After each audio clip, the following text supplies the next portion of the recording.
Pode com inteligência. Se você quiser, aqui na descrição do vídeo tem as instruções para você nos ajudar a poder adquirir essa câmera nova, esse celular novo, para que a gente possa fazer vídeos melhores, de melhor qualidade. Outra forma de você nos ajudar é comprando conosco na Magazine Luiza. Tem aqui embaixo a nossa loja. Se você comprar qualquer coisa na nossa loja, na Magazine Luiza, Magalu, e você for lá em presenteio.com, Magalu, né, que é parceiros Magalu, presenteio.com, o que você comprar vai estar abençoando o projeto do Podcris e a gente pode melhorar os nossos vídeos. Então, precisamos de vocês. Semana passada, vou fazer aqui um resumo rápido. Semana passada nós falamos sobre Moisés, sobre o Egito, falamos sobre o fato de ter ficado, né, o povo, José ter deixado o povo, né, depois morrido, a faraó tomou, ficou com medo do povo, né, de tomar o Egito. E aí começou a persegui-los. Deus enviou a Moisés e Arão para que libertasse o povo. E Deus mandou as pragas, e assim, depois da última praga, que foi a praga da morte dos primogênitos, Faraó, de certa forma deixou o povo ir, mas depois foi atrás. No nosso último episódio, nós estávamos falando que Moisés estava indo em direção ao Sinai, e é onde a gente vai parar, onde vai prosseguir. A viagem até o Sinai, página 60, abre aí nessa apostila. Águas amargas em razão, olha só, por que as águas eram amargas? As águas eram amargas em razão do solo ser abundante em soda, e a água é salobra e amargosa. Nessa parte do deserto não havia águas nem relva. Então, é comum no Nordeste, por exemplo, muitas águas que tem lá não serem próprias para beber. Não é? Isso acontece no próprio Nordeste, aqui no Brasil. Né? Então você imagina no deserto, né, a situação. Israel chegou a essas águas através do caminho indicado pelo Senhor. Interessante que foi Deus que mandou eles falar. Já parou para pensar nisso? Que Deus ruim é esse, gente? Mandar para o deserto. Avisa sua mãe que estou de novo, tá? Avisa sua mãe que estou de novo. Que Deus é esse que manda as pessoas para passar por uma situação dessas? Mas Deus fez de propósito. Olha só, a Bíblia diz que foi Deus que mandou. Está ali, ó, Êxodo 13, do 17, versículo 17, diz que foi indicado pelo Senhor. Mostrando assim que as experiências difíceis para o povo de Deus são educativas e não punitivas. Deus estava ensinando o povo. A falta de água potável era um teste para a confiança no Senhor, que ele supriria as necessidades materiais. E como foi que eles conseguiram resolver isso? Quem sabe? Quem lembra dessa história? Deus mandou Moisés cortar um madeiro e jogar um galho, né, um pedaço de árvore, né, na água para que a água tornasse doce, né? Aí tem toda uma tipologia de Cristo. Jesus Cristo é mais doce que o mel. A presença de Deus em nossas vidas tira o amargor da água, né? Então tem todo um simbolismo aí, que é bom para pregação. Guardem isso aí para pregação. Provisão do maná no deserto. Agora você vê a segunda coisa. Deus havia provido o quê? A cura da água, vamos dizer assim, né? A transformação, né, da águas amargas, águas doces, né? Deus deu água doce para o povo, e agora Deus está dando o quê? Está dando maná. Olha que interessante. Os israelitas preferiam estar nos fornos de tijolos com o faraó do que no deserto, gozando a graça de Deus. Ao sair, Israel acampou no deserto de Sim, que significa pântano. Ao enviar o maná, Deus quis ensinar duas lições. Então aqui, ó, Deus enviou maná. Ele ensinou duas lições para o povo. Número 1, na questão de ordem física, matar a fome, e de ordem espiritual, que é, na verdade, ordem moral ou espiritual, né? Provar a obediência.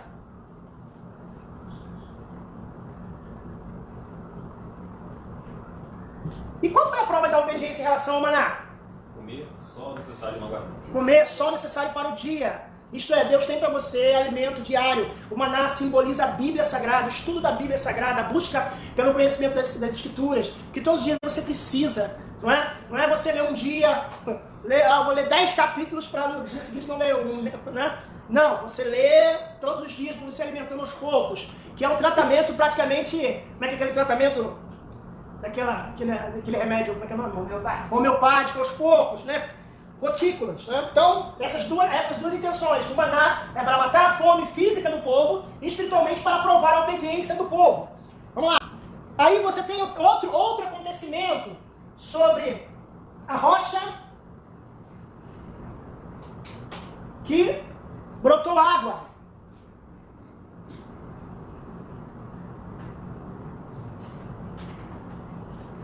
conhecido como a erupção da água da rocha de Refidim. O nome Refidim quer dizer larguezas. Ali houve o ferimento da rocha e a erupção das águas saudáveis.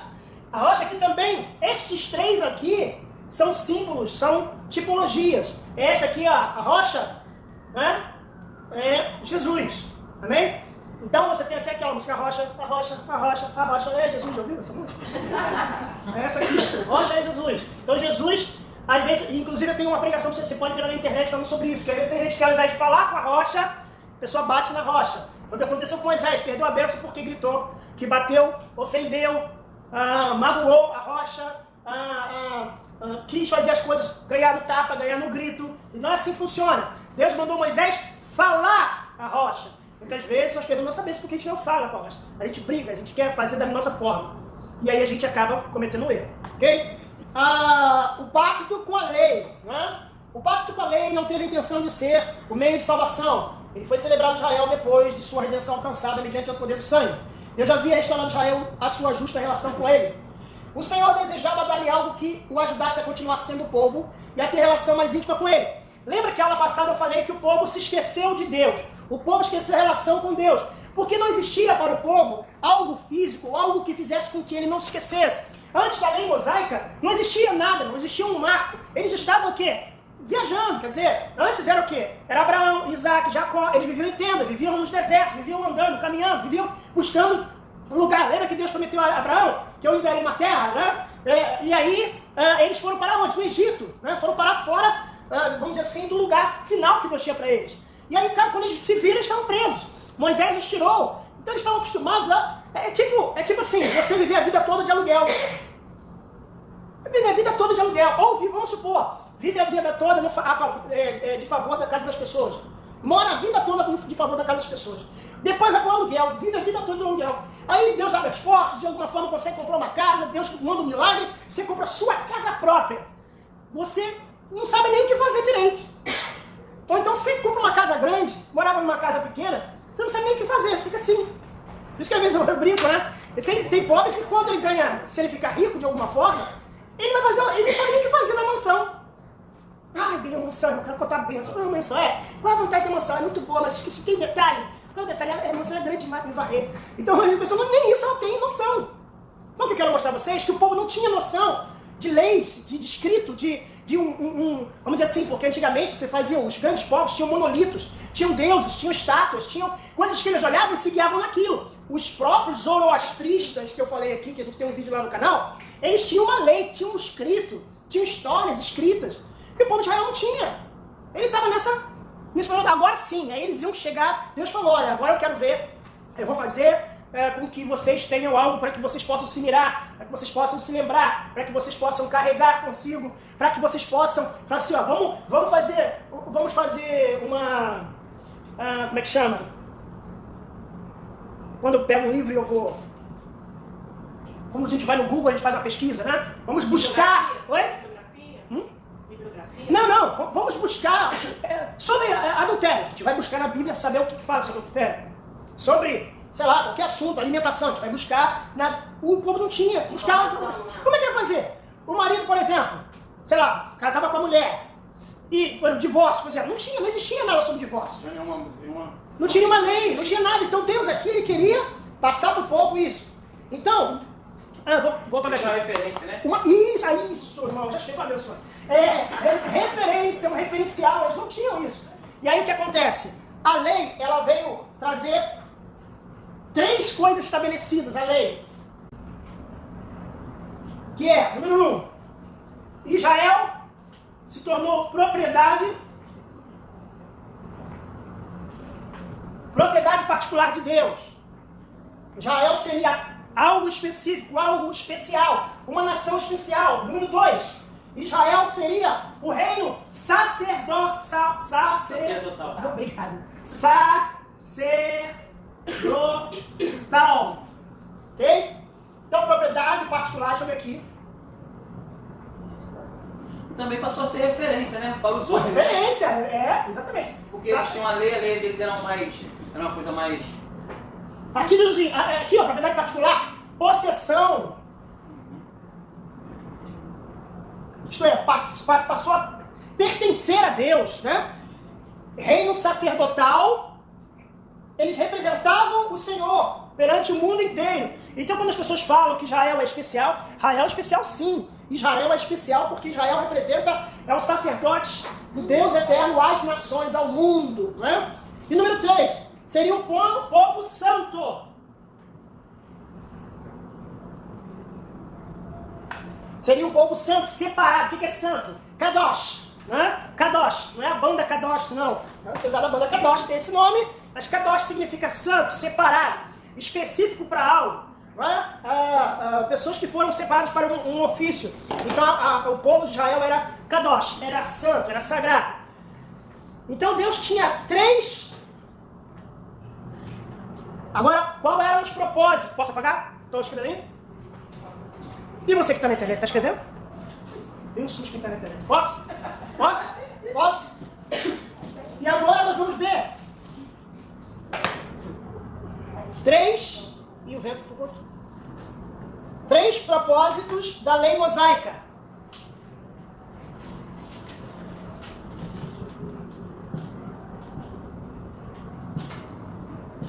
Três propósitos da lei mosaica. Quais são os propósitos da lei? Número 1, proporcionar uma norma. O que é uma norma?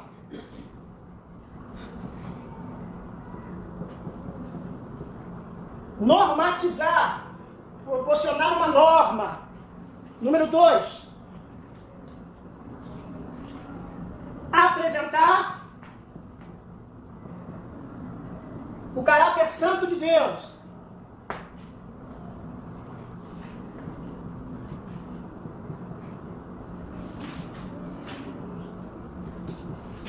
Apresentar o caráter santo de Deus. Número 3, mostrar ao homem que ele era pecaminoso. Esses 3 propósitos da lei. Normatizar, dar uma norma, umas regras para o povo, apresentar o caráter santo de Deus, mostrar quem é Deus através das leis. Amarás o teu Deus sobre todas as coisas, né? Mostrar a humanidade do estado pecaminoso, quando ele fala assim, não cobiçarás. Está mostrando que a pessoa, a tendência dela é cobiçar, né? Do ser humano. Vamos lá, prosseguir aqui. Então, preparativos e sinais. Né? Para gravar na mente do povo a importância do pacto da lei, Deus apresentou uma forma de nuvem, figura de Israel, não poderia reproduzir. E pronunciou o decálogo em voz de trovão. Então a santidade de Deus infinita foi ressaltada pelos preparativos que Israel deveria fazer. Número 1, santificar-se lavando suas vestes, praticando a continência. Segundo, Moisés devia marcar ao povo um limite em torno do monte Sinai. Então nós temos aí a questão da santificação e a questão de separar um espaço onde Deus iria falar. Veja que interessante, Deus está preparando para apresentar o decálogo. Ok? Engraçado que o primeiro Deus escreveu, o segundo ele fez Moisés escrever. Isso. Exatamente, porque o povo... Moisés quebrou lá. Percebido que Deus delimitou até um espaço onde o povo espaço poderia ficar físico. do monte, que aquele monte a grandiosa santidade de Deus. Porque é o seguinte, tem sempre curioso, né? Eu vou ali, o que tem ali? O que tem? Não, fica aí. Deus sempre trabalha com essa questão de espaço físico. Lembra que falou no Novo Testamento? Jesus falou no Novo Testamento? Ficai em Jerusalém. Ele poderia ter falado para os discípulos o seguinte, volta a vida de vocês normal. Interessante Entendeu? isso aí, professor. Volta a vida de vocês normal, vai trabalhar, vai pescar, vai fazer o que vocês fazem. Volta a vida de vocês normal. Eu morri, ressuscitei, fui para o céu. Mas Jesus ainda tinha algo para os discípulos. Então ele falou, ficai em Jerusalém até que lá do alto sejais revestidos de poder. Então, essa questão de separar um espaço físico, um ambiente físico para ele operar, faz parte do caráter de Deus. Isso Okay? aqui eu acho que é o detalhe, é a santidade tremenda de Deus que separar. não pode nem estar, nem o tabernáculo, né? Nem no mesmo monte pode estar alguém que é, vamos dizer assim, um pecador. Isso, combinado. Esse exemplo que o senhor deu foi interessante, porque aqueles homens que iam saindo pelo caminho de Emaús ali, eles iam saindo do limite. Jesus apareceu e levou eles para um lugar perto do limite de Jerusalém. E tem outro detalhe também, tem a história do profeta novo, profeta velho, que falou assim, você não vai para outro lugar, você segue o caminho, né? Ninguém manda você parar, você não sai do caminho, você segue... Então Deus tem essa questão, com tem esse proceder com as pessoas. Isso, vamos lá. O decálogo, Deus em 2 tábuas de pedra escreveu e foi entregue a Moisés ao povo de Israel. Os 10 mandamentos são o resumo da lei moral de Deus para Israel. Eles descrevem as obrigações para com Deus e o próximo. Cristo e os apóstolos confirmam como expressões autênticas da santa vontade de Deus. Eu pergunto a vocês, quais são os mandamentos e quantos são os mandamentos que são repetidos no Novo Testamento? 2. Não, esse aí, calma. Esse aí Jesus resumiu os 10 mandamentos, certo? Amarás teu Deus com todo o coração e ao próximo como a ti mesmo, é isso? Isso aí, na verdade, é um resumo do decálogo, certo? Dos mandamentos, quais foram, ou quantos foram os mandamentos que eles se repetem no Novo Testamento, em versículos bíblicos, em... Não cobiçar. Não, quantos? Você fala um número. Quantos? Dos 10 mandamentos, quantos mandamentos se repetem no Novo Testamento? 4, né? 9. Qual é o mandamento que não é repetido? Ih, os adventistas vão bater. Que não é repetido, que Jesus não repete, que Jesus não exige. Você vê que Jesus guardar o sábado. Porque Jesus, ele fala, não matarás, não é para cobiçar. Ele fala que é pecado isso, que é pecado aquilo. Quando chega no sábado, ele fala assim, o sábado foi feito para o homem. Perdão, o homem não foi feito para o sábado foi feito para o homem. Mas se tiver um burro dentro do buraco, você não vai pegar? Ele quebrou o sábado, porque ele curou no sábado, não podia fazer nada no sábado. Jesus pecou? Não. Então o sábado era uma questão para aquele momento. O homem adotou aquilo ali como regra, né? Como uma regra, né? Então, a gente deve cumprir o sabaton e não o shabat. O que é o sabaton? Irmão, não é para passar batom, não. Sabaton é o seu domingo, é o dia que você separa para adorar o Senhor. Deus quer que você separe um dia para adorá-lo. Deus quer que você dedique um dia para adorá-lo. E pode ser sábado, pode ser domingo, pode ser o dia que você tem para adorá-lo. E quem trabalha na empresa que é de segunda, você só tem segunda-feira, ele está em pecado porque ele trabalha no domingo? Ele está em pecado porque ele trabalha no sábado? É exatamente, o sabaton, na verdade, é quando você separa um momento para Deus. E o Shabat, não, é sábado, começa sexta-feira. Mas como é que eles agem dessa maneira assim? É porque eles creem assim, a gente tem Eles são retrógrado, né? Não é que é retrógrado, é como eles creem, eles têm uma teologia deles. Eu não posso dizer que a teologia deles é retrógrada, eles entendem diferente. Não, mas aí então Jesus, Para eles não acreditam, claro que eles não acreditam que Jesus pecou. Mas o que eu estou mostrando para você é que Jesus, se for para cumprir os 10 mandamentos, Jesus, teoricamente, Jesus quebrou os 10 mandamentos, o sábado. Porque Jesus curou no sábado não podia fazer nada, gente. No sábado tinha que ficar dentro de casa. Não podia, Jesus curou no sábado. Jesus cometeu pecado, não. Mas todos os outros mandamentos, todos os 9 mandamentos, Jesus fala sobre tudo, todos eles, durante a Bíblia, os discípulos repetem, os livros da Bíblia, os livros do Novo Testamento falam sobre cada mandamento. A Paulo falou dos mandamentos. Ele falou sobre o sábado para ele umas 4 vezes. Jesus falou umas 4 vezes. E Jesus, todas as vezes que Jesus falava do sábado, Jesus estava quebrando o sábado. Ele estava curando no sábado, trazendo que o sábado, mais ou menos assim, não vou dizer que Jesus estava dizendo que o sábado não valia nada, mas Jesus estava falando assim, vocês estão botando o sábado como se fosse o Deus de vocês. Está a doutrina humana e aquela que é divina. Outras palavras você está colocando aí. Ele quebrou o protocolo. Jesus quebrou um protocolo religioso. Então todo mundo entendeu essa questão dos 10 mandamentos? Bastante. Os 10 mandamentos são expressões autênticas da santa vontade de Deus. Conforme nesses textos do Novo Testamento, os 10 mandamentos resumem o amor ao próximo, a Deus e ao próximo. Que amarás o Senhor de todo o coração, de toda a alma, e ao próximo como a ti mesmo. Guardarmos não é apenas uma questão de práticas externas. Por isso que os fariseus, os escribas, eles não, porque eles faziam algo externo, era algo visual, era algo publicitário, vamos dizer assim, eles não viviam aquilo. Ela requeria, sim, uma atitude do coração. Alguém abre Deuteronômio 6, versículo 5, e aí uma pergunta que eu ia perguntar. Deuteronômio 6, versículo 5. Jesus alivia nossa carga, porque senão a gente não ia aguentar isso tudo, não. Eles queriam que cumprisse. Eles queriam que o povo viria. O povo não conseguia. Ninguém consegue. A gente vai ver mais à frente aqui na nossa aula sobre isso. Vamos lá. Deuteronômio 6, versículo 5. Pode ler. Achou? Pode ler. Calma de cada vez. Não pode ser tantas pessoas assim ao mesmo tempo. Pode ler. Minha bombinha tá. Pois o Senhor teu Deus. Vamos lá. Então aqui você tem o protótipo do tabernáculo.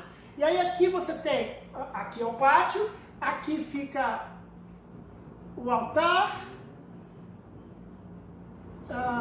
de sacrifícios, né? Aqui você fica, se não me engano, desse lado é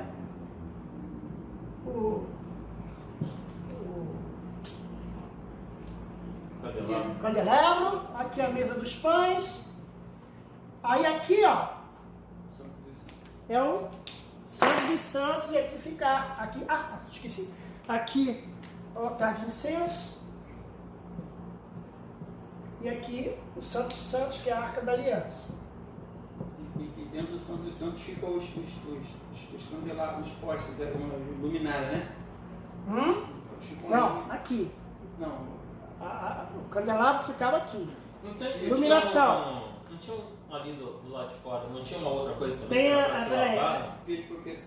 Eu vou lembrando, eu vou acrescentando, que não lembro de cabeça. O lugar que era que eles se limpavam, sei lá. Pia, é verdade. Pia de bronze. Pia de bronze. Aqui. Tá certo. De cabeça, sim, vou lembrar. Eu vou lembrando e vou botando e vou descrevendo. Então, aqui é o tabernáculo. Olha só, o tabernáculo é um santuário, um lugar separado do Senhor para habitar do seu povo. Então ficava aqui e ficavam o quê? As barracas, tá? As barracas das 12 tribos de Israel. Se eu não me engano, eram 4 de cada lado, tá? Então eram 4 aqui, 4 barracas aqui, né? E 4 aqui e 4 aqui. Dava 12 ao redor, né, do tabernáculo. Então isso aqui era o centro das 12 tribos. E aí ele diz o seguinte: a glória do Senhor estava sobre o tabernáculo de dia e de noite. Lembra aquela nuvem e aquela coluna de fogo? Elas continuavam aqui. Então se você visse o tabernáculo de cima, né? De cima não, de lado, né? Se estivesse vendo, você vê aquela construção, não é? Aqui, né? A muralha aqui. Parece a Arca de Noé, mas não. E aqui, ó, ficava a nuvem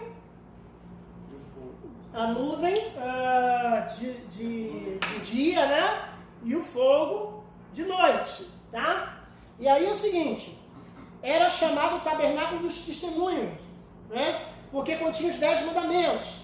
O tabernáculo era um lugar que Deus concedia o perdão e era o tipo perfeito do sacrifício da cruz pelos pecados da raça humana. Professor, por que é? Olha só que legal. Olha que interessante. Tá vendo esse objeto? Tá vendo esse objeto? Tá vendo esse objeto e esse aqui? Tá vendo um no meio? Tá vendo um só aqui no meio? Olha que legal isso aqui.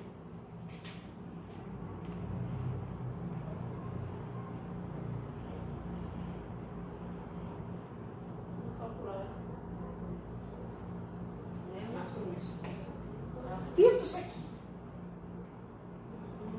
Uma cruz.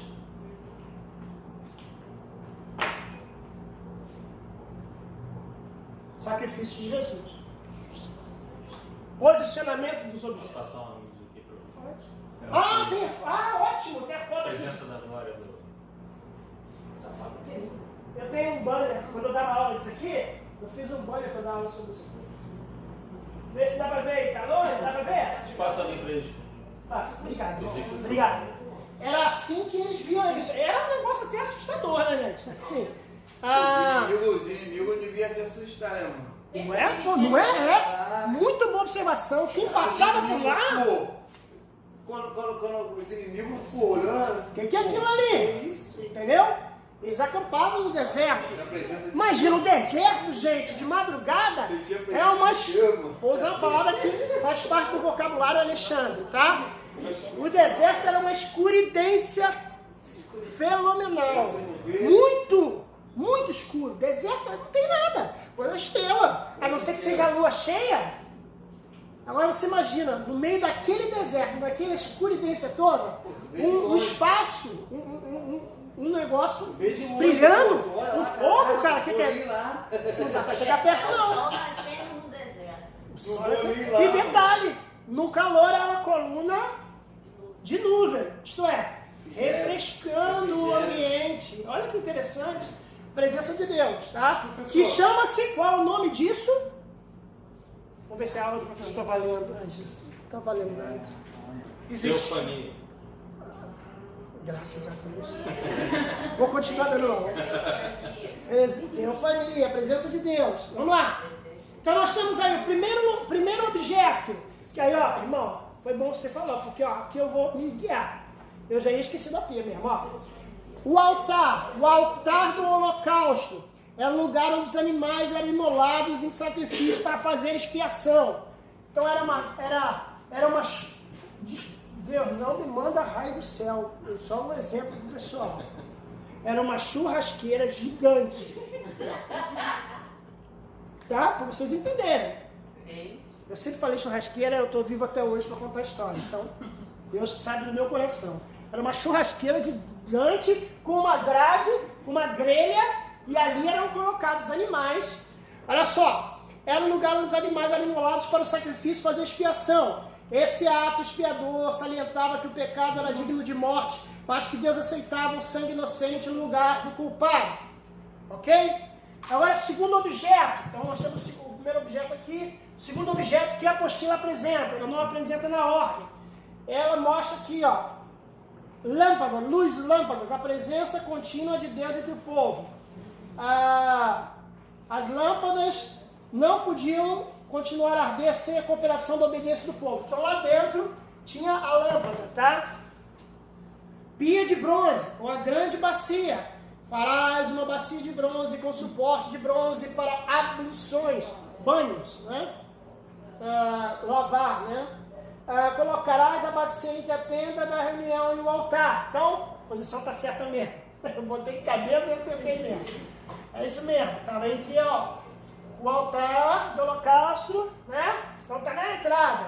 Isto é, você vai entrar, você banhava-se, né? Era uma grande piscina, um grande para que a gente banhasse, para poder entrar aqui. Com ela, Arão e seus filhos lavarão as mãos e os pés. O que você chega à conclusão? O povão podia andar por aqui. Por aqui o povão podia andar. Tá? Onde o povão não podia andar? Entrar? Nem aqui e nem aqui. Tá? Isto é, depois eu vou falar sobre isso, que a aula prossegue aqui. O altar do incenso ficava no santo lugar. No santo lugar. Tá de incenso aqui. Tá? Em frente à Arca da Aliança. Né? Quer dizer, aqui lembra que fala que o véu do templo se rasgou? Era aqui, era essa parte aqui que era o véu do templo. Altar do incenso, então. Agora, a arca, né? O que tinha dentro da arca, como já foi dito, né? Os 10 mandamentos, um vaso de maná e a vara florescida de Arão. Tinha por cima uma cobertura, uma tampa chamada propiciatório. Ali está propiciatória, mas eu não sei se isso aí é um erro da apostila ou se existe essa expressão propiciatória. Eu aprendi a vida toda que era propiciatório. Lembra que a pergunta lá do questionário era tampa da arca? Então, propiciatório. Então, em cima da tampa da arca... Está errado, porque embaixo está propiciatório. Então, eram os anjos, né? Com a asa de frente para o outro. Né? O anjo aqui... As asas fechadas, né? Isso. Não, aberta. Aqui, ó. A asa era assim, né? Ele com a asa assim, assim, isso, de frente um para o outro. Isso, fechado. Tá? Vamos lá. 2 querubins alados, um lado de ouro batido. Isto é, de ouro batido, ouro puro. Lugar santíssimo do tabernáculo. A arca foi posta no lugar santíssimo do tabernáculo, representava o trono de Deus. Diante dela, o sumo sacerdote se colocava uma vez por ano no dia da expiação. Isto é, aqui só se entrava, era tão especial que só se entrava uma vez por ano. Ok? Aqui sempre tinha quem podia entrar por aqui? E os sacerdotes e o sumo sacerdote.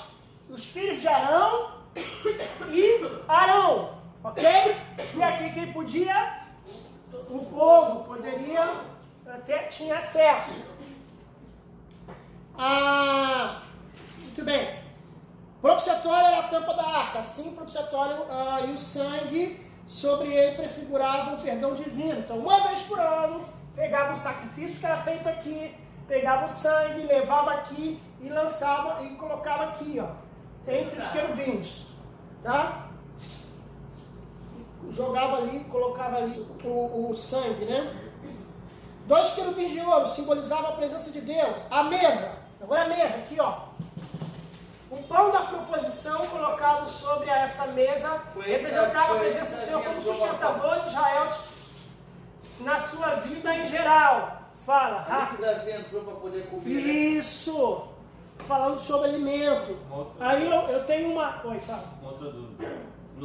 Esse sangue desse sacrifício era feito só naquele único dia que era levado. E esse era aquele... Era o cordeiro com características específicas também, né? Isso. E era... Assim, era um cordeiro pro ano todo. Cordeirão. Não, era uma característica que ele tinha pelo vermelho, não era? Era esse? Ah, sim, tem isso. Eu não sei te especificar realmente. E nunca Isso é bem mais profundo. teve, nunca mais nasceu, depois de um tempo, enfim, não é o que... Sim, era, vamos dizer assim, que era algo muito específico. O que eu posso dizer para você, que era algo muito específico. Por isso que era uma vez por ano. Então era algo especial, era um evento. Tá? Por quê? Porque isso aqui funcionava todos os dias. Isso aqui não funcionava uma vez por ano. O complexo, vamos dizer assim, o tabernáculo, ele não abria uma vez por ano. Tem gente que acha que ele só montava e ficava o ano todo fechado e ele só funcionava uma vez por ano. Não, ele funcionava todos os dias. No dia do Senhor, Porque não. cada dia tinha sacrifícios. É como Todo dia. É como a igreja. Sacrifício comum. Funcionava todo dia. Sacrifício comum. Mas quando Não vou dizer tinha que funcionava 24 horas. Páscoa, quando tinha festa específica Isso. para Deus, parava-se todos os sacrifícios e vamos festejar para Deus. Isso, quando era o dia da expiação, que era o dia Expiação, específico, isso. aí era o dia, tipo assim, hoje é o dia especial. Você não precisa levar nada, porque é o dia da expiação por todos os pecados. Tá? Vamos lá. A mesa, então já foi. Caixa de sal, candelabro que continha as lâmpadas de óleo para iluminar o tabernáculo. Claro, porque eles precisavam de iluminação aqui dentro, né? Não é? Precisava de luz dentro. Essa luz aqui ela alcançava aqui, tá? Não tinha outros por dentro, não? Não, era só Eu essa. pensei que tivesse outros por dentro. Não. Que diziam, Eu não posso. candelabros por dentro, porque Não, eu não lembro, a minha memória os não barravam, assim, eu não tenho barravam memória. os candelabros, eu vi uma coisa assim. Faz muito tempo que eu não vou aí, faz tempo. Vamos lá. Página 67. Do Monte Sinai a Canaã. Aqui mostra quando Deus se irou, né? Contra os murmuradores em Tabera, né? E aí Israel anda errante, né? A incredulidade e murmuração são irmãs gêmeas. Foram elas que não permitiram a entrada da geração antiga em Canaã, que está falando sobre a geração que deu problema, que aborreceu a Deus. Tem a morte de Arão, né? Foi recolhido pelo Senhor em Cádiz, que acampou no sopé do Monte Orbem, na fronteira de Edom, no cume do referido monte. Arão foi recolhido pelo Senhor. Canaã é avistada nas campinas dos Moabitas. Moisés, o líder descomunal, foi chamado por Deus no cume do monte Nebo, e os heróis de Jeová acamparam nas campinas dos Moabitas. O que levou os israelitas a se alegrarem foi a antagonicidade da terra de Canaã em relação a causticante deserto por onde peregrinaram. Foi ali que morreu Moisés, ok? Foi nesse monte. Morreu Moisés. Prossigamos, página 73. Nós vamos abrir e começar o livro de Levítico. E o livro de Levítico fala sobre exatamente as leis, né?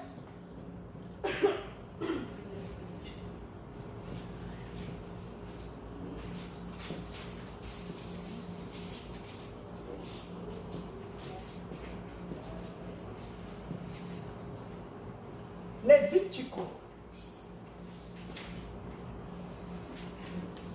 Levítico significa, olha só, lição, terceiro livro do Pentateuco, né? Contém as leis que Deus mandou Moisés dar ao povo de Israel. A lição principal do livro é que Deus, o Deus do povo de Israel é santo. Ele, segundo os costumes, ele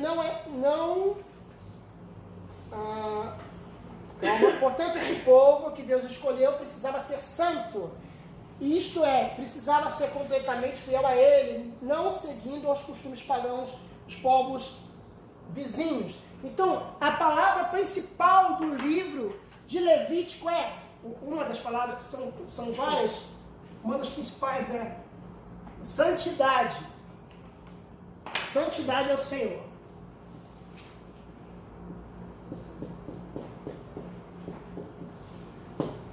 Então, guarda bem, porque a gente vai falar muito sobre santidade no livro de Levítico. Vamos lá, página 73. Santidade é o tema de Levítico. Santidade é uma das palavras que vai aparecer muito no livro de Levítico. Tá? Você vai ver muito a palavra santo, santidade, buscar santidade. Buscar ser santo. Vamos lá. O autor, todos já sabem, Moisés. Vamos lá. A data também, data ali na página 75, lá em cima, sua escrita por volta de 1445 a.C. Então ele foi escrito no ano 1445 a.C. Levítico foi escrito para instruir os israelitas e seus mediadores sacerdotais acerca do seu acesso a Deus por meio do sangue expiador. Então outra palavra que você vai ver no livro de Levítico é expiação.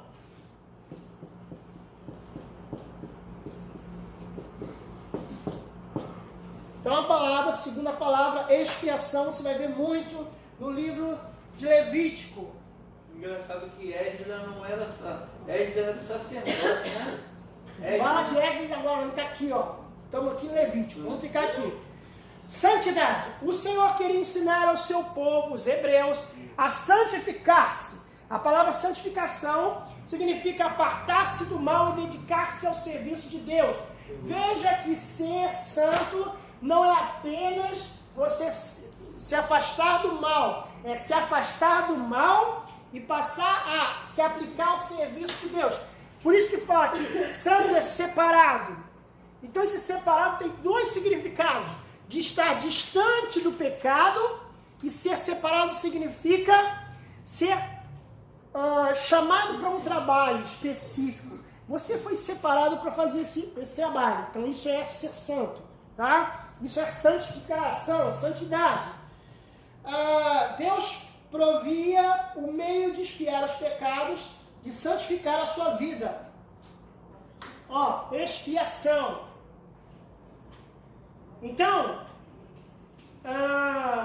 nós podemos dizer que no livro de Levítico, né, você tem as leis, então você tem os sacrifícios, 5 sessões. Vou deixar aqui porque a gente vai voltar, o tabernáculo vai ser importante nessa aula. Vou botar aqui.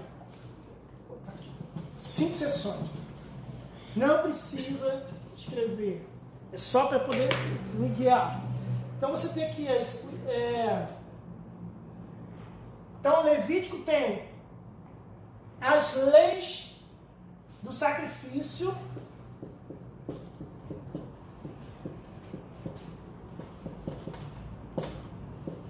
Isto é, as regras para como o livro de Levítico já está especificando, já está ensinando como você vai sacrificar. Quais são as regras? Você vai ter que fazer assim, a segunda parte você vai fazer assim, você vai ter que botar a mão assim, você vai ter que falar essa palavra, você vai ter que... são as instruções, isso, os processos, as instruções para fazer o sacrifício. Número 2, né? acerca das purificações. Isso, a cada coisa.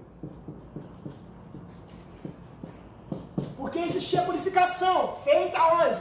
Na bacia, que é se lavar. Né? A instrução em relação ao sacerdócio.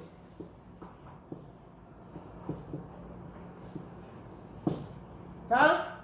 Em relação, aqui é sacerdócio, em relação ao serviço sacerdotal, ao sacerdócio, você tem aqui a lei da santidade, tá? Que era relação a cerimonial e moral. Então aqui é a santidade.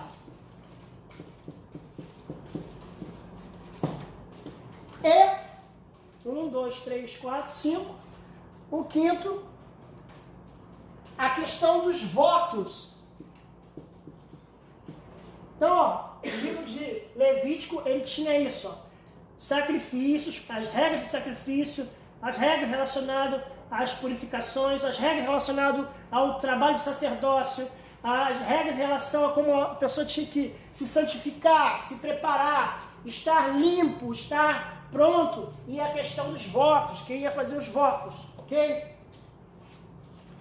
2 temas muito importantes sobre esse livro de Levítico. Aí, ó, a expiação e a santidade. Tá aqui, ó, eu falei. Então, são os 2 temas que vão permear. Você vai ouvir muito isso no livro de Levítico. Expiação. Expiar significa cobrir. Expiação seria cobrir. O seu significado básico é cobrir, prover uma cobertura, tapar. Aqui não tem tapar, mas eu estou falando. Tapar. Né? O sangue de Jesus Cristo, seu Filho, te purifica de todo pecado. Quando Lutero recebeu a revelação de Deus, ele estava sentado em sua mesa, lá em 1613, 1613, que em 1617 ele prendeu lá na porta lá da igreja, as 95 teses. Lutero estava lá no seu escritório, e lá na casa do Lutero, na Alemanha, em Wittenberg, tem uma mancha, não sei se é em Wittenberg, mas é a casa do Lutero, tem uma mancha de tinta na parede. Aí toda vez que as pessoas vão lá ver, né, a casa do Lutero viveu, né, aí chega lá e tem uma mancha de tinta na parede. Aí o pessoal pergunta, aí tem uma área lá, e tem escrito assim, essa mancha de tinta aqui é algo específico da vida de Lutero. Aí a pessoa pergunta, o que é? Quando Lutero estava escrevendo as 95 teses do escritório, Satanás apareceu para ele. O diabo apareceu para ele. Quando o diabo apareceu para ele, ele levou um susto, ele pegou o vidro de tinta e jogou no diabo. E aí o vidro de tinta quebrou na parede. Porque o diabo chegou para ele, aquele alemão gigante de 2 metros, e falou para ele assim, eu tenho aqui a lista do teu pecado. Tenho aqui a lista do teu pecado. E o sangue? Pois não, pode me mostrar. Não, ele falava alemão, né? Pode me mostrar toda a pegada que eu tenho. Alemão tem que falar alemão. Pode mostrar toda a pecado que eu tenho aí. Aí o diabo foi lá e mostrou a lista. Sei lá, pegou aquele rolão, ele mostrou. Só tem isso? Só tem isso de pecado? Eu pensava que era mais. Aí o diabo falou, vou lá buscar mais. Aí foi no inferno, voltou para outra lista. Tá aqui, tem mais aqui? Só tem isso. Tá perdido. Tem muito mais que isso. Procura mais, eu tenho mais pecado. O diabo parece que foi no inferno buscar mais. Ele só tem isso. O diabo desistiu, foi embora. Ele falou assim, você vai para longe de mim, Satanás, porque o sangue de Jesus Cristo cobre todo o meu pecado. Então aquela tinta vermelha significa o sangue. Aquela tinta significa o sangue. Na verdade é tinta, não sei se é vermelha ou preta. Mas isso é uma história que se conta de Lutero, né? Então, o sangue cobre os pecados, ele tapa os pecados, ele não vai ver. É como se fosse uma toalha vermelha que Deus colocasse, o diabo quando chegasse não via você. Isso, o sangue daquela época do sacrifício, não de Cristo, tá, gente? Isso. Então, inclusive tem uma música que fala sobre isso, né? Não mais com o sangue de animais, mas em sacrifício. Não mais com. Eu não sabia o nome, não sabia a letra da minha música, peraí. Não mais com o sangue de animais, nem mais com sacrifícios mortais. Os sacrifícios eram humanos, eram mortais, eles acabariam um dia. Quando Jesus foi, sacrificou, se entregou, ele deu um sacrifício final. Então, essa questão de expiar é tapar, cobrir. O sangue de Jesus Cristo, seu Filho, nos purifica de todo pecado, tapa o pecado, não deixa,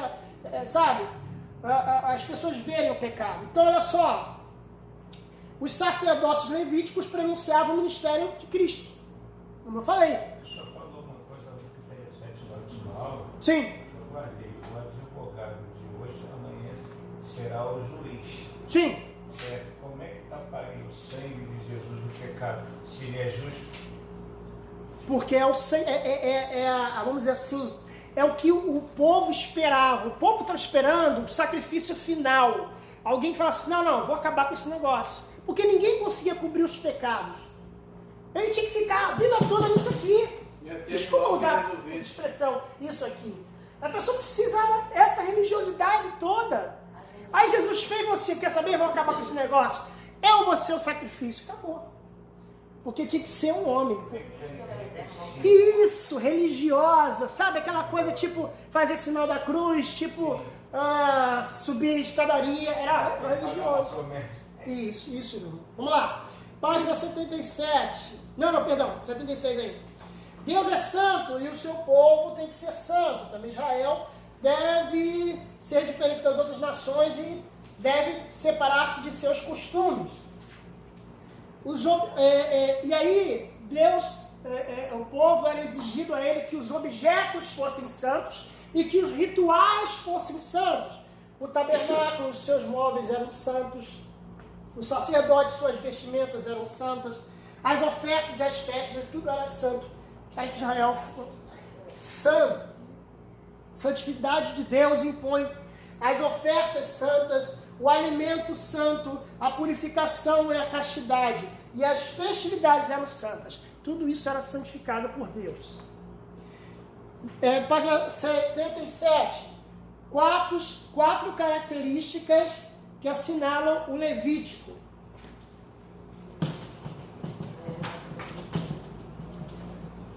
Quatro características.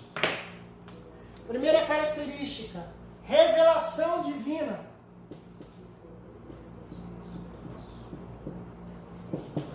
Então Deus revelou o que Ele queria para o povo.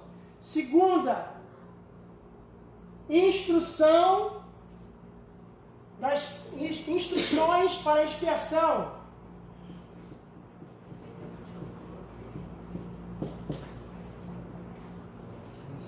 Três. Oi? Orientação, como ia ser feita a expiação, quais são os procedimentos. 3. A questão da data da expiação, dia.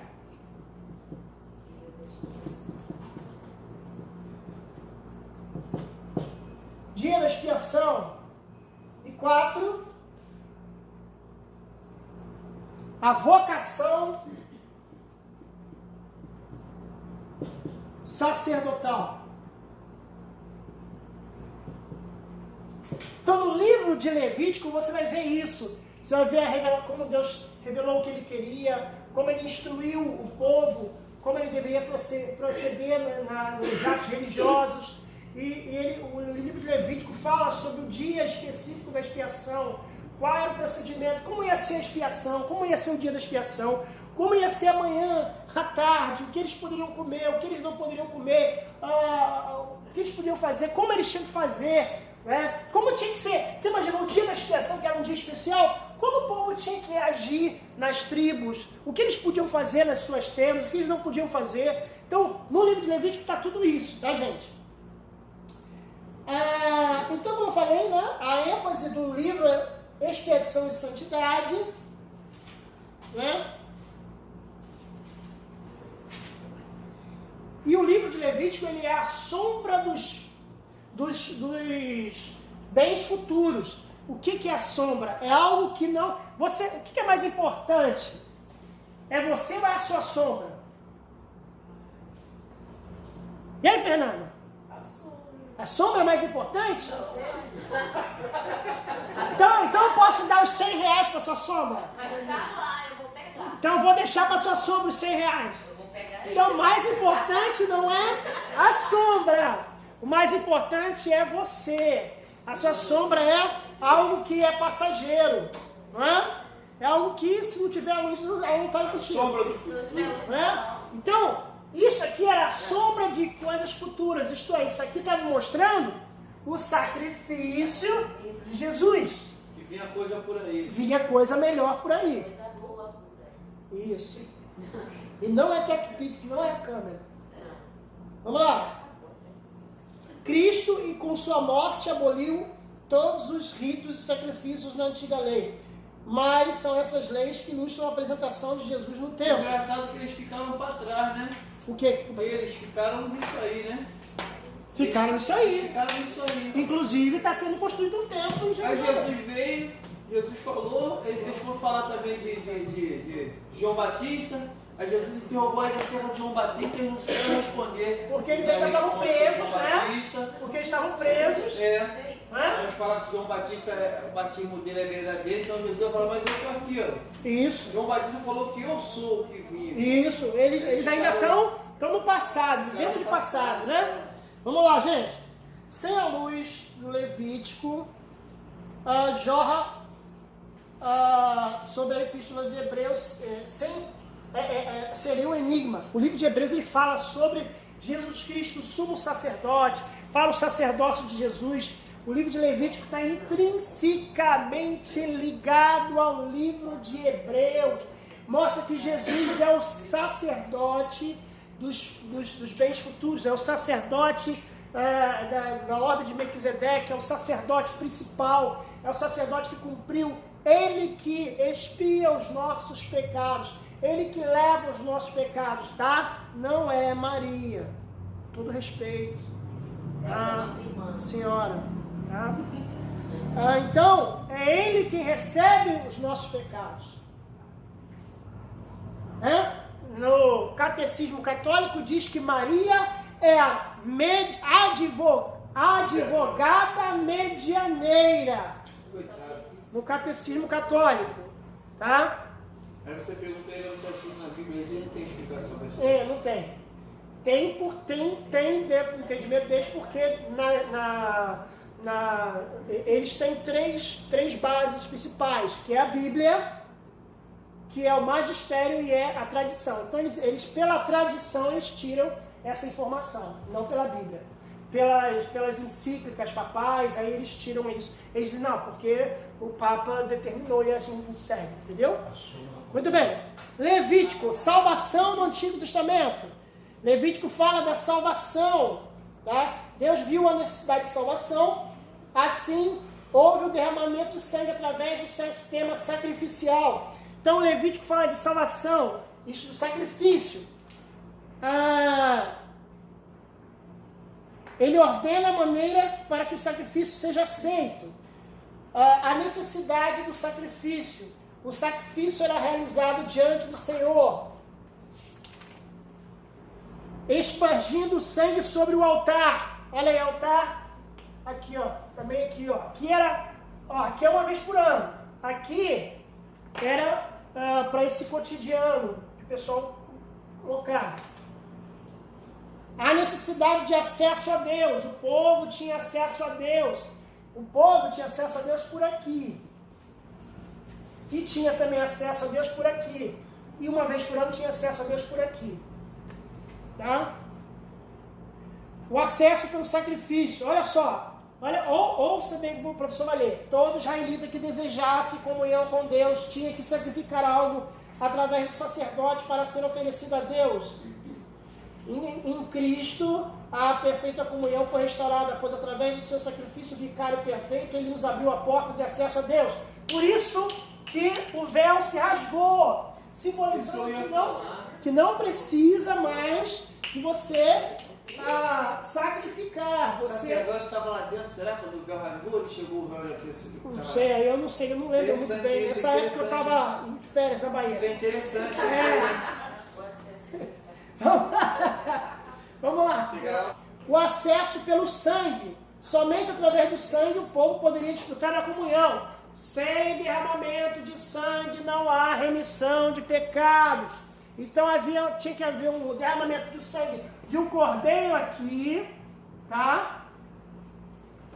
De um cordeiro aqui, e aqui esse cordeiro, ele simbolizava o pecado. Só que o detalhe, por exemplo, eu levava o cordeiro em relação, eu era o sacerdote da minha família, porque os sacerdotes não eram só esses que podiam entrar aqui. Todo o povo era, de certa forma, um sacerdote. Na verdade, todo homem que era o pai de uma família, ele era o sacerdote da sua casa, do seu lar. Então ele levava pela sua família um bezerro, um cordeiro, para ser imolado. E aí quando chegava o bezerro lá, ele colocava a mão sobre o bezerro, e que representava a família dele, o pecado dele, e aí ele mesmo degolava. Olha que detalhe, não era o sumo sacerdote, nem os sacerdotes. A Bíblia diz que ele mesmo, que levava o cordeiro, ele degolava o cordeiro e oferecia em sacrifício. Isso é um detalhe que às vezes a pessoa não sabia. Acho que a pessoa, aí ó, trouxe meu cordeiro aí, ó. Pega aí. Valeu. Não, era um cara que tinha que imolar Um detalhe. Só se tinha que Um detalhe é que esse cordeiro não era o que você tinha lá no monte, lá, esse daqui.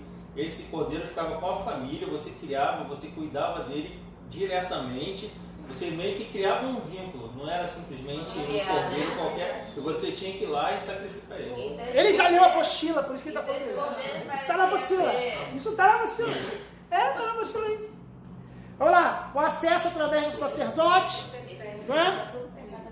Ó, nenhum israelita tinha acesso a Deus individualmente. Tudo era realizado pelo sacerdote, que se colocava como intermediário entre Deus e o homem. Nunca mais os filhos de Israel chegarão à tenda da congregação para não levem sobre si o pecado que morram. Não é? Há necessidade de sacrifícios. Pecado de jurisdição contra a santidade de Deus. Então era necessário fazer sacrifícios. Os sacrifícios no Antigo Testamento, representando, são na verdade representação de Cristo no Novo. Apontavam para Cristo.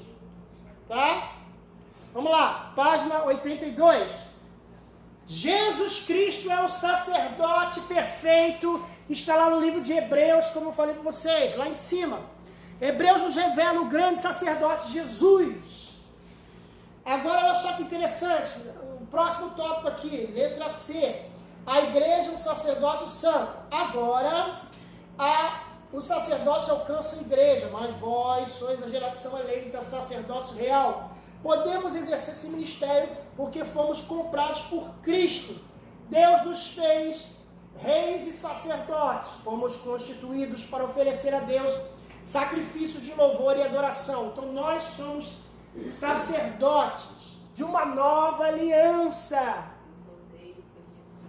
A necessidade da comunhão com Deus.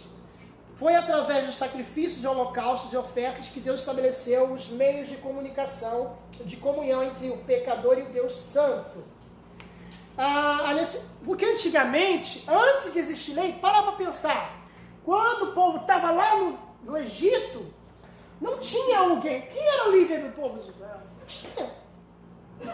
Quem era o sacerdote? Não existia sacerdócio. Eles estavam no Egito. Você está vendo com a importância desse processo todo, do livro de Levítico, ou das instruções de preparar uma estrutura? Não existia estrutura, gente. Não existia estrutura religiosa. Não é isso. O povo vivia no que o pai contava. Porque Deus fez isso aos meus pais, Deus dos meus pais, Deus de Isaac, Deus de Abraão, Deus de Jacó. Não existia um serviço religioso. E o livro de Levítico está começando a instruir como fazer um serviço religioso no povo. E aí, número 5, a necessidade da comunhão com Deus. Foi através dos sacrifícios e holocaustos que Deus estabeleceu os meios para a comunhão entre o pecador e Deus Santo. Toda criatura necessita da comunhão com o seu Criador. Ele nos deu o seu Espírito. A comunhão sempre partiu de Deus. Tá? Página 86. Os sacrifícios que eram feitos aqui, era o meio que Deus usava para aproximar-se do seu povo. Aqui ocorria o sacrifício. Como se originou a ideia do sacrifício? Olha só, muita atenção nisso que o professor vai ler.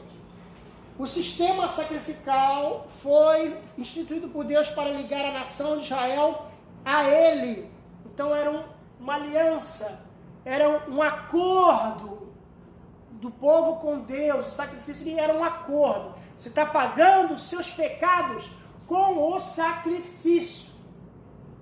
Por isso que Jesus Cristo, quando morreu, ele pagou os nossos pecados de uma vez por todas.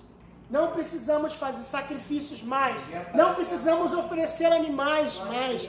Porque Jesus Cristo foi o cordeiro final, o cordeiro que cumpriu. A ideia ficou gravada na mente humana e o costume foi transmitido em toda a humanidade. Veja que outras nações, outras religiões faziam sacrifício ao deus Mitra, que sacrificava, se não me engano é Mitra, que sacrificava, tá bom? Pensou nisso? Agora você bota um boi grande, amarrado, em cima disso. Tá entendido isso? Aí, os sacerdotes da religião mitrística, imolavam o boi, sangravam o boi até a morte, e a pessoa interessada pelo sacrifício ficava onde? Lá embaixo. Embaixo do buraco, tomando banho de sangue. É o próprio. Ficava lá uma semana, né? É o Uma próprio. semana, né? Sacrifício a Mitra. Era assim que era o sacrifício. Então, outras nações faziam sacrifício. Então, não era assim, não era só exclusividade. Existia um sacrifício de outras religiões. Então, Deus também mostrou que o sacrifício com ele era para perdão dos seus pecados, não precisava ser algo tão, assim, apesar de ser algo estranho, né, matar um animal, mas existiam outras religiões que copiavam essa ideia. Copiavam essa ideia. Não se sabe se os israelitas, antes de chegarem ao Sinai, distinguiam os tipos de ofertas, mas já como nação liberta da escravidão, o Egito, já como perto da aliança de Israel, recebeu instruções específicas a respeito do sacrifício, porque no próprio Egito tinham sacrifícios também.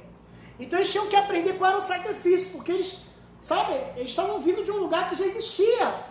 Não, vou fazer igual que fazia lá no Egito, deve ser a mesma coisa, não é. Então o livro de Levítico ele ensina, né? O pecado é sumariamente grave contra Deus. O homem que peca merece a morte. Em seu lugar morre o animal inocente. E é assim que é o sacrifício. E aí, com a morte do animal inocente, cancela ou retira o pecado, né? E o sangue? O sangue é considerado o princípio vital. Não significa em si mesmo como um símbolo de demonstração de que se tirou a vida de um animal inocente para pagar os pecados do culpado. A vida era oferecida na morte. Isto é, o povo entendia que o sangue era ligado à morte, né? Perdeu o sangue e morreu, né? Tirou o sangue. Por isso que a Bíblia diz que o sangue é a vida, né? Que é mal interpretado pelos testemunhos de Jeová, não é?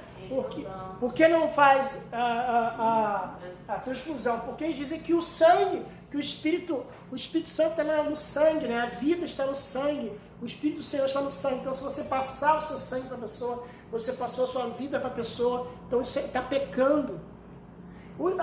Para vocês terem uma ideia, se não me engano, até em 1974, o Testemunho de Jeová não fazia, não admitia transplante de órgãos. Por quê? Alguém sabe por quê? Alguém pega água, por favor, porque se eu pegar ele vai deixar. Alguém sabe por quê? Não. Por que que o Testemunho de Jeová não permitia transplante de órgãos até, eu acho, que 1974? Aí, em 1974, por acaso, veio uma revelação ao corpo governante, porque os Testemunhos de Jeová são guiados pelo grupo de homens chamado corpo governante. É como se fosse a convenção deles. Porque ele podia também estar levando alguma coisa, um pecado impuro, alguma coisa impura para o corpo dele. De certa forma, sim. Mas no geral é porque eles consideravam canibalismo. Era considerado pelas Testemunhas de Jeová transplante de órgão como se a pessoa tivesse comido aquele órgão. O mais que o Mas para eles era pecado do canibalismo. Para eles, o médico abrir o seu fígado, trocar por outro, ele colocou o fígado dentro de você como se você tivesse se alimentado de outro ser humano. É o que cria o Testemunho de Jeová. Só para vocês terem uma ideia de como isso evoluiu para o sangue depois. Né? Evoluiu não, né? Evoluiu. Hoje não. Hoje o Testemunho de Jeová, ele permite que haja o transplante, mas não pode ter transfusão. A segunda ideia relacionada ao sacrifício, né? A primeira ideia é a questão de aproximar-se. Não, a primeira ideia é a aproximação de Deus, o povo aproximar-se de Deus. E a segunda é consagração, dedicação a Deus. Agora olha só, página 88, tipo de animais que se ofereciam. Então nós estamos falando de sacrifício, então nós temos aí 5 espécies de animais que eram sacrificados. Quem sabe? Fala lá, vamos ver se vocês são bons de cabeça. Hã? Alguém falou alguma coisa? Que cobra? Se afasta aí, mano. Se afasta aí pra bater no raio aí. Ô, professor, eu vou chutar algum você. Logo a cobra. Vai. A vaca. Vaca. Pomba. Hã? Pomba. Pomba. Ovelha. Isso. É a rolinha. Veja bem, peraí. Que aquele cantou ovelha? Não. Ovelha. Cabra. Isso. E a rolinha. Cada um é específico para uma coisa, né? Isso. O legal disso aí é o seguinte, gente. Cada um desse tem um preço, né? Até hoje. Se você hoje fosse comprar esses bichos, a rolinha era mais barata, né? É de graça. É de graça, né? Por quê? O que eu quero mostrar para vocês aqui? Que todos tinham possibilidade de entregar sacrifícios. Desde o pobre até o mais rico. O rico, o classe média, o pobre e o pobríssimo. Ou que pegava, ou que pecou pouco e pecou muito. Oi? Ou que pecou pouco e Também tinha isso, o grau do pecado, falou muito bem. O grau do pecado, né? Olhou para a mulher. Entendeu? Cantou a mulher. Traiu a mulher. Traiu a mulher de novo. Mas vamos lá.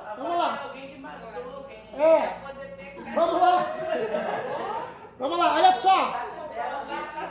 Agora eu vou dizer que eu já falei, dei uma pincelada para vocês aqui, ó. Como eram feitos os sacrifícios, olha. Os passos aos sacrifícios, olha. O ofertante levava pessoalmente o animal à porta do tabernáculo, onde estava o altar do holocausto, aqui, ó, levava aqui na porta. Olha só. Caraca, imagina eu vou botar. Depois o ofertante punha as mãos sobre o animal para indicar que ele era o seu substituto, tá? Em determinados sacrifícios, esse ato indicava a transferência dos pecados para o animal. Em outras, dedicação da própria pessoa mediante seu substituto. Podia também significar as duas coisas. O ofertante, como eu falei, o ofertante o degolava com o sinal da justa paga de seus pecados. Assim foi o caso de Jesus. A morte foi consequência lógica de haver carregado o pecado de todos nós. Quando Jesus expulsou os cambistas estavam em volta aí, ó. Não. Que isso, É, irmão? Você está botando Jesus aqui? Não, quando Jesus expulsou os cambistas do templo. Não. Ah, sim! Eles estavam provavelmente aqui fora. Lá de fora. Não, tá vendo nada. Eu entendi o princípio que ele quis dizer. Do templo, né? Eles estavam aqui, ó. Eles não estavam aqui, não. Eles estavam aqui. Entendeu? As barracas. Tinha um montão de camelô. Jesus foi o guarda municipal daquilo ali. Meteu, né? Vamos lá. Tipo de oferta. Então aqui você tem aqui a tabela, né? O holocausto, oferta de oblação, sacrifício de paz, sacrifício pelo pecado, sacrifício pela culpa de diversos... Você vê que não era... Às vezes a pessoa acha que era um tipo de sacrifício só. Existiam vários tipos e formas de sacrificar. Agora a frequência dos sacrifícios. Olha que interessante. Olha, você tinha... Então aqui, ó... Sacrifício de purificação. Calma, filho, vamos chegar. É exatamente isso que a gente vai falar agora. A frequência dos sacrifícios. Então, olha só, você tinha os sacrifícios diários, tá? Você tinha os sacrifícios do primeiro dia de cada mês. Você tinha os sacrifícios das festas que você falou. Festas e Páscoa, Pentecostes, tabernáculos. E tinha o dia da expiação.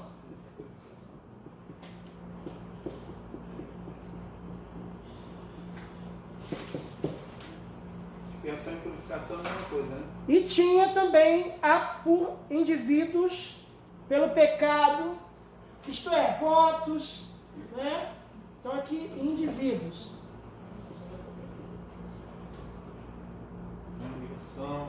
São sacrifícios pessoais. Não dependia do povo, né? Era pessoal. Sacerdócio. A escolha ou a vocação sacerdotal era hereditária.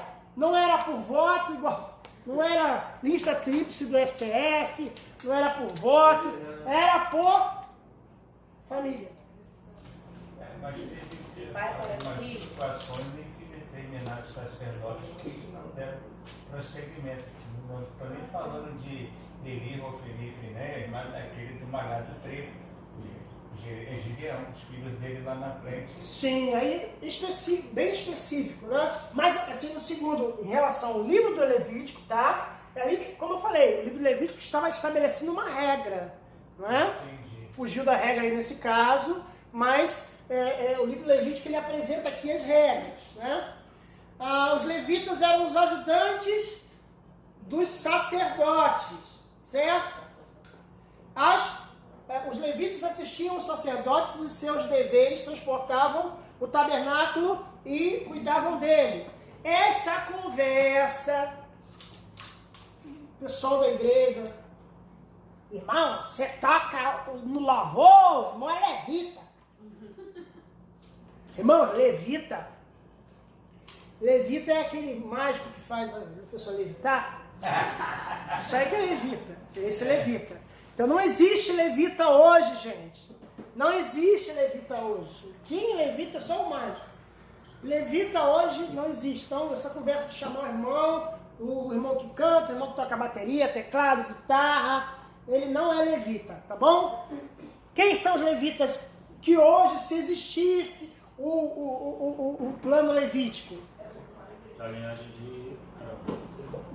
Linhagem de Levi. Quem é da tribo de Levi, ele pode ser levita. Se hoje o templo, né, for aberto, que está sendo preparado para ser aberto em Jerusalém, então vai ser feita uma análise genealógica e vai descobrir, identificar quem é da tribo de Levi para ser. Né? Hoje na igreja, o que seria parecido com o serviço levítico são os irmãos que fazem a limpeza, são os irmãos que arrumam a igreja, são os irmãos que conservam a igreja, que faz com que a igreja funcione, que faz com que a igreja trabalhe. Digamos que é a máquina que faz com que a igreja trabalhe. Porque os levitas, eles faziam isso, eles carregavam a arca, eles construíam, eles montavam a arca, desmontavam, faziam limpezas. Então hoje, aquela irmãzinha que limpa a cadeira, ao invés de você chamar o irmão que toca no louvor, de levita, você chama aquela irmã de levita. Se é para chamar, se fosse para chamar, seria isso. Tá bom? A função dos sacerdotes, servir como mediadores entre o povo e Deus. Número 2, consultar a Deus para discernir a vontade dele. ser intérpretes da lei. Eles estudavam a lei, eles não ficavam apenas, né, lá de boa, fazendo só os serviços aqui. Eles também estudavam a lei, interpretavam a lei. Ministravam as coisas sagradas no tabernáculo, né? Ministravam os objetos, que ninguém podia tocar nos objetos.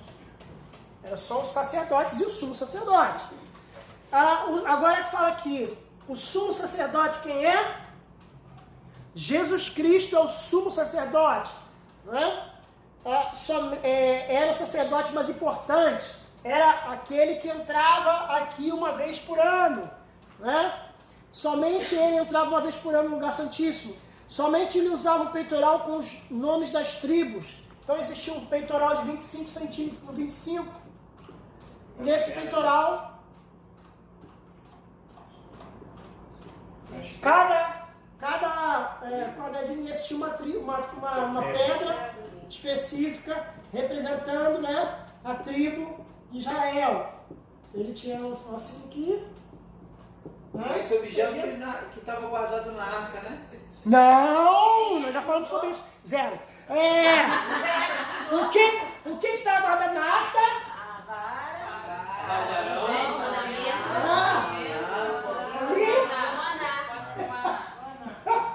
E o maná. Isso, calma. Peitoral não. Isso aqui não fica. Isso aqui é o peitoral, ok? Tá bom? Calma. Por isso eu falei zero, porque eu falei 2 vezes. Eu não falei 3 vezes hoje, gente? Falei 2 vezes. Mas eu não estava aqui. Não, na primeira você não estava, na segunda você estava. Vamos lá. Vai, Senhor, vai com Jesus. Vai com Jesus. Vamos finalizar. Tanto que está finalizando, né? Mas não, falta uma página só. O sumo sacerdote é Jesus Cristo. Requisitos do sacerdote: não podia ter defeito físico, devia casar-se com uma mulher de caráter exemplar, não devia contaminar-se com costumes pagãos, nem tocar em mortos ou coisas imundas. Ok? Por último, a vestimenta dos sacerdotes. Ele usava uma túnica branca, que é um roupão, um calção por baixo, que seria a cueca, né? Uma faixa ou cinto para prender, né? Uma mitra. O que é mitra? É um chapéu, né? É uma túnica, né? Túnica não, turbante. Um turbante, né? Além de roupas do sacerdote, existia um manto azul com campainhas, que nosso irmão falou muito bem. Uma estola, que é uma espécie de manto. E aqui tem os detalhes, uma pedra ônix, sobre cada ombro, pedras que tinha sobre o nome das 6 tribos. Estola feita era de ouro e azul e púrpura. Um peitoral de 25. Um peitoral de 25 centímetros. Olha lá, de cada lado de ouro, azul, púrpura, papapá, tem os detalhes aqui. E na mitra do sumo sacerdote estava colocada uma lâmina de ouro puro com as palavras santidade ao Senhor. Terminamos nossa aula, vamos ficar de pé, vamos orar, liberar a galera, porque o Rio de Janeiro é perigoso. Hoje eu bati o recorde, hein? Tchau, gente. A edição tá aí. Um abraço.